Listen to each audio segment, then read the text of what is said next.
Nanti saya akan kasih bukti.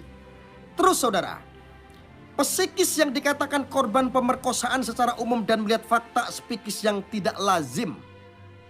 Jadi secara umum psikis korban pemerkosaan akan sangat berontak kepada pelaku pemerkosaan.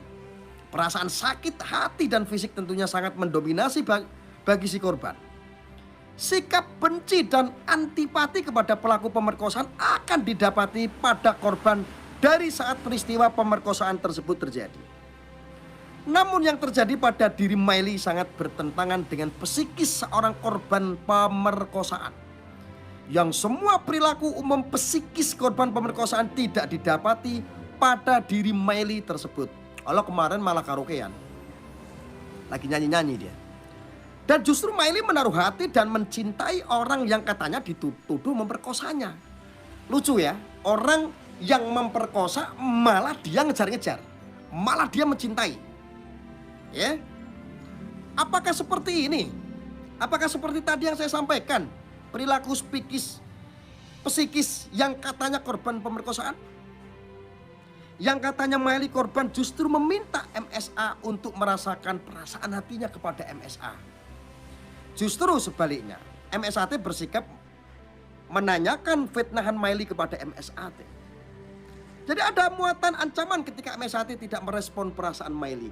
Ini yang salah adalah MSA. Kenapa MSA itu tidak merespon Miley? Kenapa MSA tidak membalas cintanya Miley? Boyo dirabi, ngono lo maksudku. Saudaraku, di sini akan saya sampaikan dulu waktu saya kan pernah teriak-teriak, masa kasus pemerkosaan ada cinta-cintaan? Memang. Contohnya seperti ini. Saya akan bukakan di sini. Ini adalah cat-cat bukti yang saya kantongi, saudara. Ya.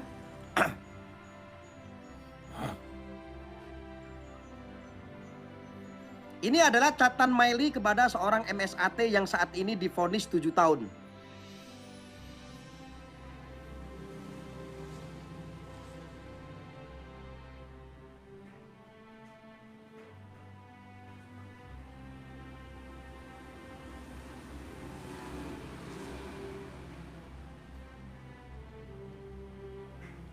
Jadi kurang lebih saya bacakan saudaraku ya. Kurang lebih begini. Miley bilang kepada MSAT, rasakan perasaanku kenjenengan. Lalu MSAT jawab begini, aku gak bisa merasakan apa-apa sekarang.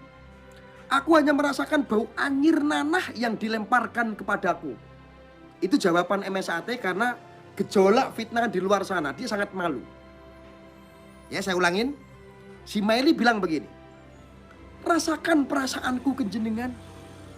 Lalu MSAT Putra Kiai Jombang menjawab, aku gak bisa merasakan apa-apa sekarang. Aku hanya merasakan bau anyir nanah yang dilemparkan kepadaku. Itu adalah, menurut saya itu adalah bentuk jawaban jengkel. Lalu si Miley menjawab lagi chattingnya MSAT.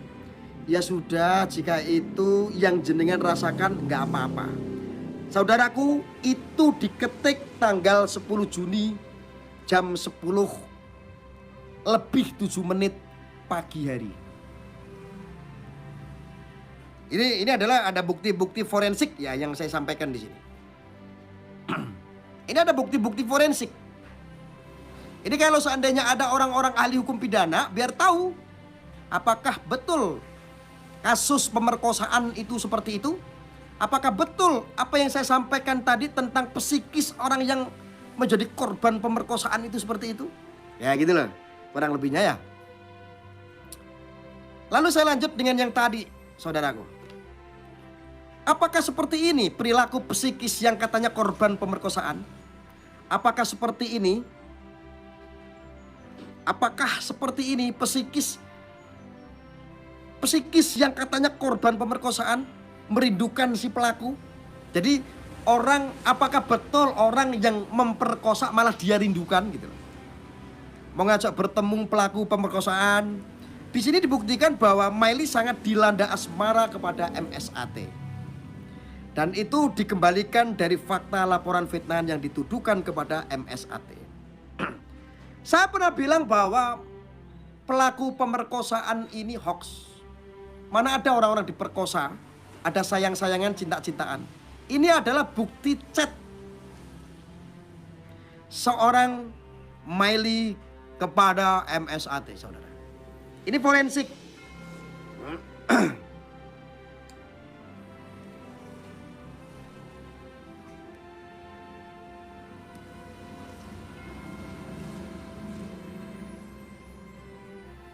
Jadi kurang lebih begini ketikan si seorang Miley kepada MSAT. Rinduku tak tertulis di dalam kata, dan malam menjadi saat untuk kita bertemu. Iki kudune kan MSAT sing ngaceng. Iki malah Miley sing ngaceng iki nek ngene iki. Yang ngetik Miley nih. Rinduku tak tertulis dalam kata, dan malam menjadi saat untuk kita bertemu. Itu. Kurang lebih seperti itu ya. Ya. Lalu saudaraku, apakah seperti ini perilaku psikis yang katanya korban pemerkosaan? Apakah ada seorang yang katanya korban perkosaan justru malah mengirim fotonya dan memanggil kepada yang dituduh pelaku dengan panggilan sayang? Apakah ada? Adakah pelaku pemerkosaan dengan mengirim-ngirim gambar foto-foto dan memanggil sayang? Inilah yang dilakukan Miley.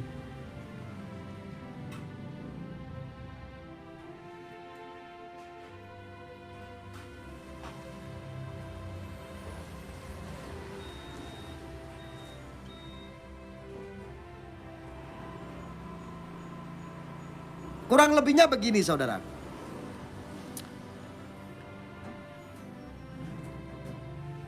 Miley tadi bilang begini, hehehe, lagi sama ibu tadi, puasa sayang. Puasa sayang. Lalu Miley mengirim foto seperti ini. Ini yang diperkosa sama MSAT. Dia sedang jabrian sama MSAT, ngirim fotonya dia, waduh. Gue ngirim foto sambil bilang, puasa sayang. Semalam aku ke Kudus loh. Itu 2017. Keren nggak? Saudaraku, apakah seperti ini perilaku psikis yang katanya korban pemerkosaan? Tolong jawab. Aku aja bingung. Apakah seperti itu psikis pelaku seseorang yang menjadi korban pemerkosaan? Apakah seperti itu? Tolong saya tanya. Tolong dijawab.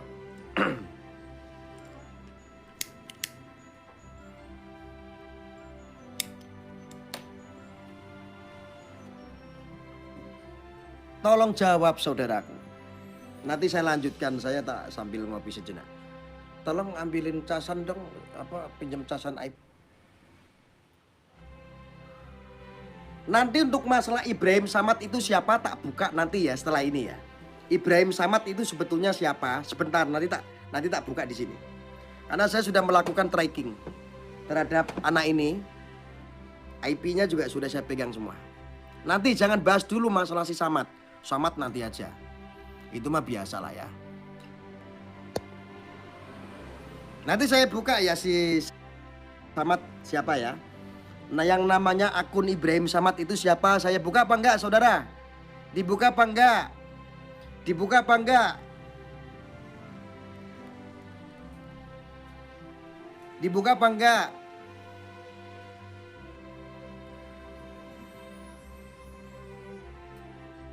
Buka, oke siap. Nanti ya tahan dulu ya sebentar. Saya hanya melanjutkan tadi saudara. Apakah seperti ini? Apakah seperti itu yang tadi saya jelaskan? Perilaku psikis yang katanya korban pemerkosaan. Apakah ada yang katanya korban pemerkosaan justru bersikap mencintai dengan memanggil yang katanya pelaku pemerkosaan dengan panggilan cintaku padamu, mengertilah perasaanku.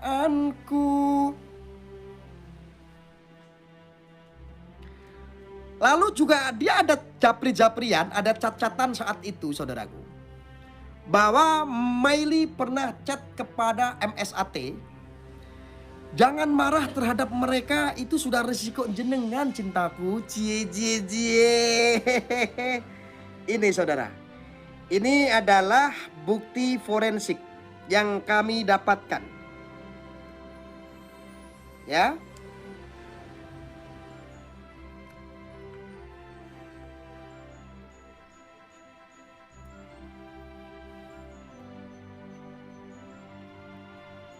Apakah saya pernah ada niatan sedikit untuk berbohong? Tidak, saudara.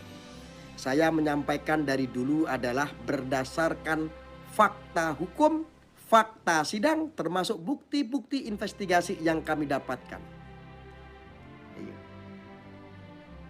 Dia bilang begini kurang lebih, jangan marah terhadap mereka, itu sudah resiko jenengan cintaku.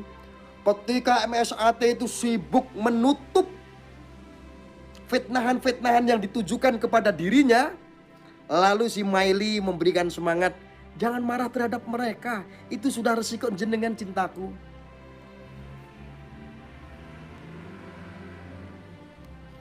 Saya mau tanya saudaraku, apakah seperti ini perilaku psikis yang katanya korban pemerkosaan? Ya, bahwa Miley itu menegaskan perasaannya kepada MSAT dan meyakinkan bahwa MSAT mau mengerti akan hatinya. Namun yang terjadi kepada MSAT justru sebaliknya. MSAT menolak semua bentuk rayuan Miley. Jadi ini orang, kalau dugaan besar saya adalah kepentingan saat itu sebelum ditumpangi dan dimanfaatkan oleh si Endang Kurnia. Endang Kurnia itu penyanyi itu ya. Do it, itu penciptanya ya. Tapi bukan itu, bukan. Nggak tahu Endang siapa ini. Ya. Coba bayangkan. Juga ada sebuah chatting-chattingan yang kami kumpulkan sesuai dengan forensik. Kami buka CDR-nya teman-teman. Kami buka CDR pada tahun 2017 itu bulan Juni lamanya. CDR itu saya jebol, saya buka saudaraku. Ya. Langsung muncul itu di atas database itu saya scanning semua itu. Semua rekod-rekodnya itu dari chatting-chattingan dari 2017 itu muncul semua. Ini saya buka CDR-nya itu. Lalu saya temukan catatan, ternyata kenapa saya itu kok yakin bahwa ini bukan kasus pemerkosaan. Ini adalah kasus orang suka. Ini adalah kasus pelakor yang ingin menjadi pelapor. Kasus orang pelakor yang menjadi pelapor. Ini saudaraku. Ini adalah hasil catatan. Ini bukti forensik.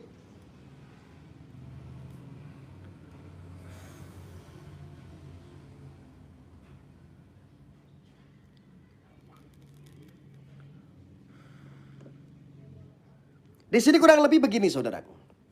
Tertuliskan, bagaimana denganku? Ini kata Miley. Bagaimana banyak kabar buruk tentang jenengan? Apa aku beranjak? Aku tetap kepada jenengan. Mas, tolong mengertilah. Lalu MSAT Putra Kiai Jombang menjawab begini. Aku gak bisa lagi bertemu dengan hati mengsla-mengsle. Aku lelah. Itu MSAT, mengsla-mengsle. Jawaban dari Putra Kiai Jombang. Pertanyaan yang tidak asing saudaraku. Apakah seperti ini perilaku psikis yang katanya korban pemerkosaan? Miley memanggil MSAT dengan panggilan sayang.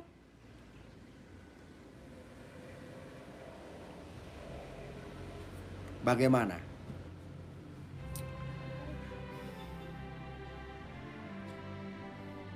Sayang-sayangan dari mana? Ini ada bukti-buktinya saudaraku.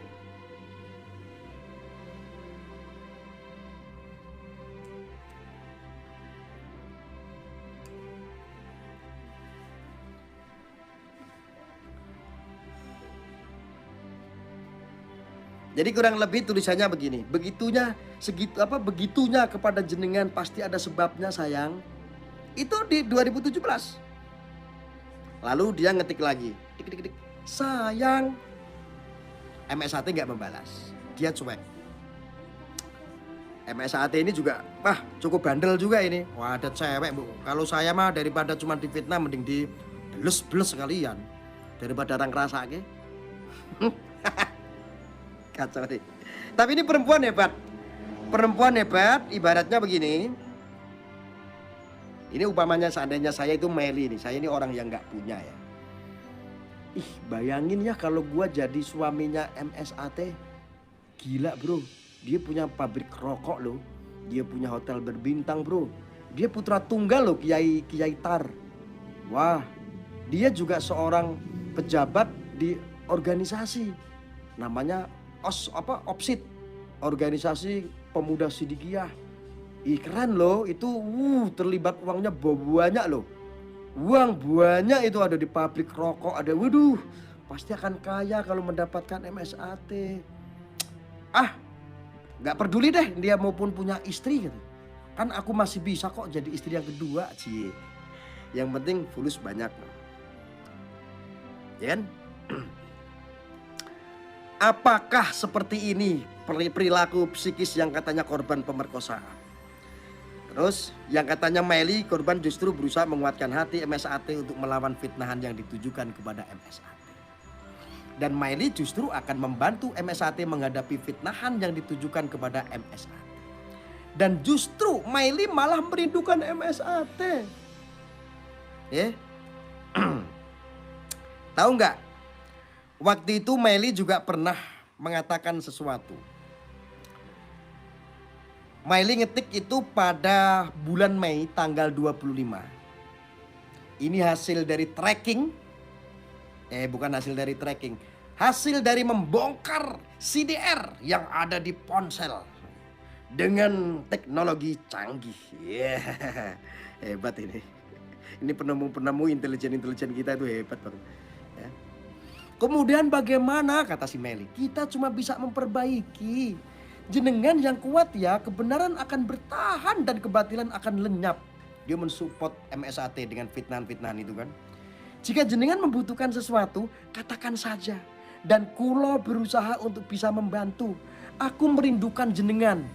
Gak percaya, dia bilang aku merindukan jenengan. Baca sendiri.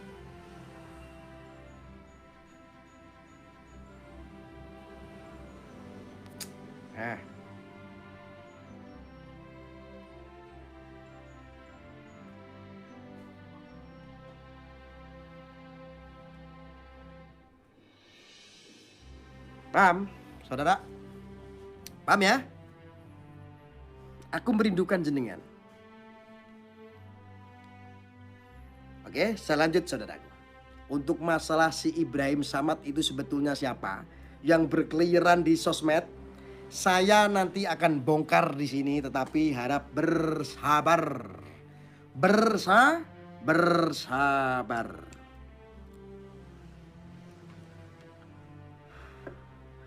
Ini saya akan sambung lagi fakta-fakta fitnah yang telah diakui oleh Meli itu begini, saudara.